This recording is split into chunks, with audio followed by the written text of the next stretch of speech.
Now, another proof that Iran isn't only just talking about what's happening in Israel, but also actively taking action against Israel is the fact that they are still recruiting Israelis to work for them. And this time it's an IDF soldier who carried out missions with Iran. Reports said that his partner, who also is in the IDF, participated with him knowingly. This is one of very many cases in the past several years where Israel published information about people being arrested, and by the way, many of them are held in top secret locations in the northern part of occupied Palestine, carrying out missions for Iran knowingly.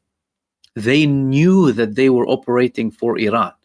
And we're not talking about like any minorities or no. Jewish people, Jewish Israelis, some of them with European descent, some of them with Russian descent, whatever it is, varying ages, young and old, and they knew very well they were operating for Iran. Now, we spoke about several of these events taking place. I told you about the fact that this resembles the lack of trust. This really signals how much the Israelis lost trust in their establishment to a level where they're willing to participate with Israel's biggest enemy, its biggest rival, against its state. They no longer, you talk about someone who doesn't believe in his own state, someone who is in the army operating on behalf of Iran in Israel.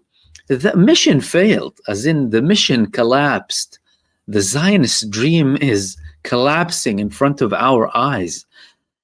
We've had dozens of these operations happening, and they're still happening to this day now, even though Israel said that they got several networks and they took them down.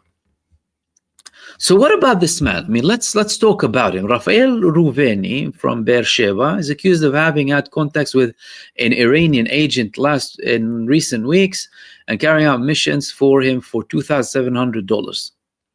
Among other things, he sent him videos of his hometown, moved a gun from place to place, and hid a phone in a hiding place. And he also hid a pack of cigarettes. He even promised to update when his base went into war mode. We're talking about several actions that were carried out by this man. Reports that his partner, who also works in the IDF, knew. They were in a very important Israeli base, spending a lot of time there. The Iranians knew. They moved money in cryptocurrency to his account. They started asking him to conduct certain operations that weren't like very serious or what have you, but typically they start doing that to test the people and how successful they are with these operations, and he was successful. He was successful, and we're talking about arms, we're talking about certain messages, we're talking about certain information coming from those bases, and especially if they go into a state of war mode, that would indicate that Iran would have prior knowledge with Israel preparing potentially for any action, whether a general escalation in the country so that they can use that as leverage, or if they would be preparing an attack against Iran. Now, what Israel is showing with publishing this information as well. Number one, if they're publishing this information, we're talking about something much bigger. This is just the tip of the iceberg. There's a large operation happening that Iran is conducting. Israel says that they are very active in the West Bank too, through Jordan, but they're digging deep into Israeli territories, including with Israeli soldiers. And this is, again, not the first time.